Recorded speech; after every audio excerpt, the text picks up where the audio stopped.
would like to advise your important teacher, Ms. Pinkney, that you have a chance. Try to find a World War II veteran to have a chance to chat with these young faces, to share their perspective. But what I would like to knock on your young heads a little bit for you to think, if the U.S. forces would have not joined those that fought against the Nazis, try to think for a minute. What the Nazis wanted to do, what would be this world like?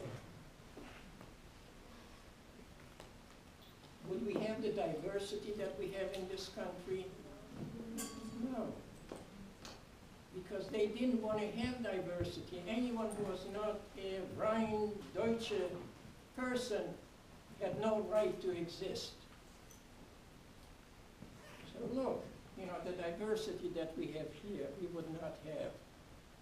And it's just not here, but in any one of the cities that you go around, you will see there's no other part of the world that has the diversity that this country has. And what I want to tell you is there are a few African-American faces here in this audience. When I was liberated by the 3rd Cavalry, I started walking out from the camp, and I wanted to go to the guest house. If some of the inmates wanted to go there, I didn't want them to hurt the owners because they were decent to me and to us that worked there. But as I was walking out, I fell into a roadside ditch. And that's the last thing that I remember. When I came back, I was in a hospital. And the nurse at that hospital told me, "Eine schwarze Soldat," which means one black soldier brought you here. Now, African-American soldiers were in a special unit. They were not integrated yet. And I'm sure that in your history lessons you learn about the evolving experiences of African-Americans that were brought in here forcefully and then were here, but were not given the rights until later years. So a young African-American that was not integrated picked up someone from a roadside ditch. Imagine young faces to have that decency of wanting to do something. Drove me more than 10 miles to the city of Linz to a hospital. And I don't know how many hospitals he tried to get me in before that. But when I came back, I was at the hospital that they accepted me to treat me, and the treatment was a cold shower in the morning and a cold shower in the evening to treat you from the typhoid that I had. So I tried to find that young man, and before moving here, we were in Ohio, and in Ohio there was a congressperson, Lee Stokes, who was African-American himself, then a Senator Glenn, who was up in space, and Boynovich, another senator. They tried to help me to find, but see, the attached units didn't have the identity. So even though I spent quite a bit of time trying to find this young man, I couldn't find him. But in my memory, I remember that he did right for me. So later, when I worked at Cleveland State University with a nice person that was in charge of social services, we established an event and a ground community forum to identify and serve the needs. The young faces,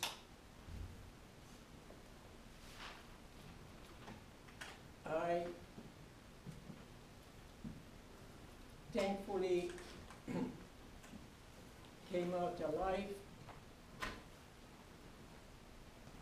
After that, after liberation, and I didn't meet then the person who was in charge of the 3rd Cavalry, just later. I went from the place back to where I was born and grew up. And one thing that I decided to do is go back to the school where that not very good principal was. The only time that I remember that I did something forcefully with my body, I went back to that school, and with the other person that survived first, we went to the Board of Education and we told them all the bad things that this principal has done, and they took him out of his office and disposed of him. But he was still at the school, so we went to the teacher's lounge, and you know that this principal was playing it always, you know, to show off what he could do.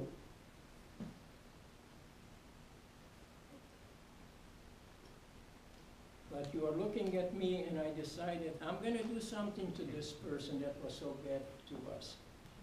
So my fellow survivor, because I told you there were two of us of our age years or younger that came back alive, we went in the teacher's lounge and we asked the principal, come here.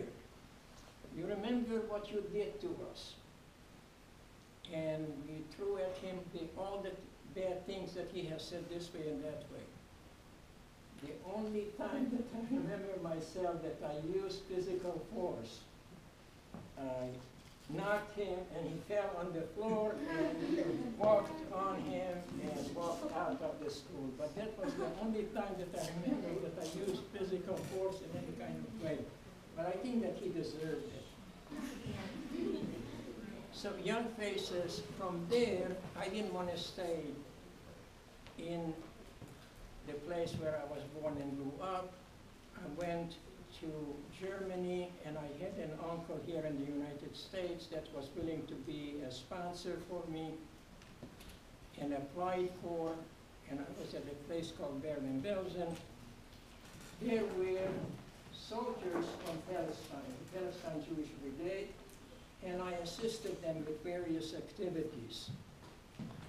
And as a reward, the officer of the Jewish Brigade asked me one day, would you like to go to Palestine? Well, I didn't know much about Palestine, but I said, of course. I was tired of waiting there. So I got to Palestine at the age of 16.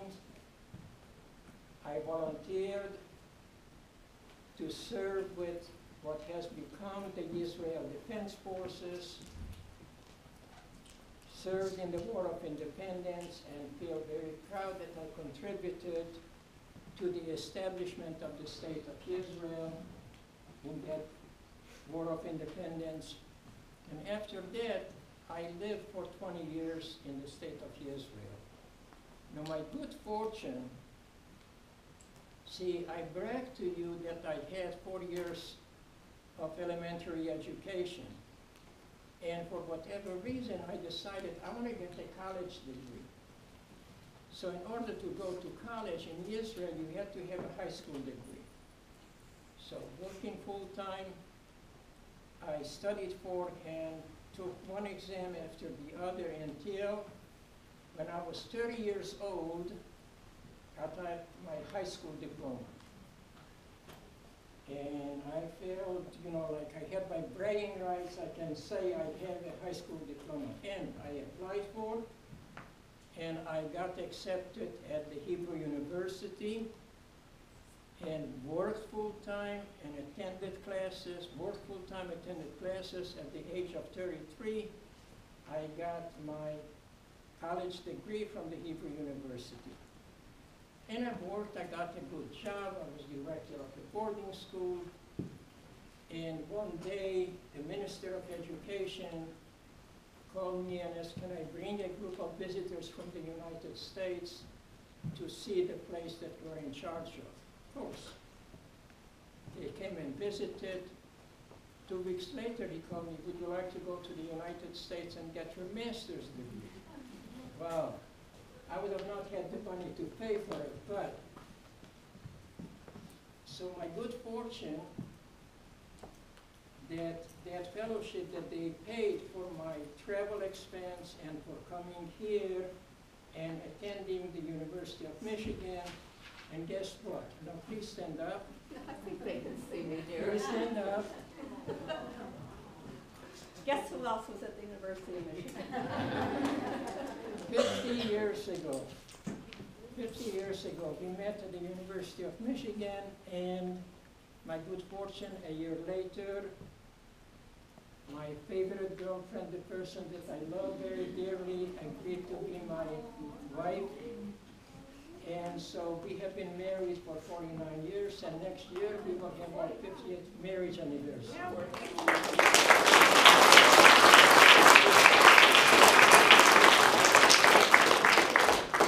I want to say to you young faces, I said there are three things about this country. And the first one was the diversity. The second one was the benevolence. And third, the aspiration. Well, the benevolence, see, if it wasn't for the visiting group that brought money for the 4 fellowships that they brought money for, I would have not had the good fortune of being here and getting my master's degree at a good university, especially when they play football. I mean, we are all there applauding for them. Anyway, then my good fortune, and she is at fault for a lot of things that I managed to do in life. And that is, see, after I had my master's, she encouraged me. She said, go on and get your PhD. Now, I see pretty faces here, and I say, encourage your partners to be as nice as my favorite girlfriend was to me in order for me to go on. So another fellowship at Washington University, I got my PhD. And after that, for a good number of years, I was professor at Cleveland State University. And what I want to say to you young faces, that obviously I feel very thankful. I'm very lucky. Because of my age peers from my community, there were 2 of us that came back alive. But for me to be able to go on there and to achieve what I achieved, so each and every one of you aspire to be an important person. And what I'm going to say to you is that for me, I will not remember your names, but I'm looking at your faces, and each and every one of you is very, very dear to me. And each and every one of you, I want you to go ahead and to make this country, wherever you can, the small dents to be as good as we can make it. Thank you very much for being such a good audience.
How many?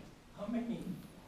Well, I was at 3, but Auschwitz, and as you will learn about it, was a selection and other end-of-life place.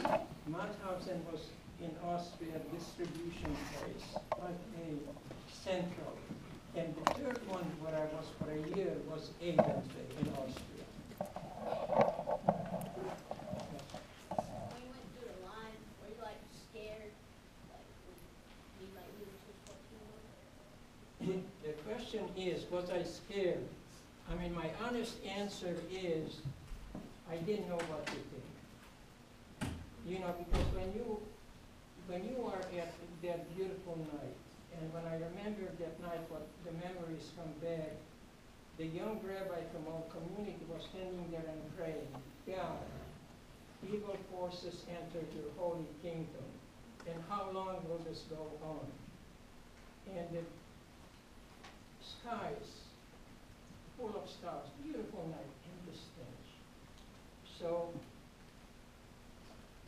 try to think, you are now 11 years old, and so when you are 14, you're not that much more sophisticated. So I didn't know what to expect. And my good luck, because that older inmate that was there, they told me, tell them that you are older. That's what started saving my life. Dr. Zev, follow up on that. You spoke about after the 3rd Infantry came through, you were walking the streets, you went back to your hometown school. Prior to that, there must have been a lot of tension in the air and fear amongst your people walking around. Was it all over? Were you comfortable in walking down the street? Were you comfortable going up to the school and approaching people? Well, I can say that I was comfortable, and the reason that I didn't want to stay there, because I didn't feel comfortable. You know, that's where I was growing up, and when I think back, see, you have a chance in 5, 6 years from now when you're in high school, and if I'm still alive, you want to invite me, then I'll share things that I don't want to share with you now. But, see, our extended family, especially in the village, on Jewish holidays, we would be together. Now, there are 3 cousins that we survived.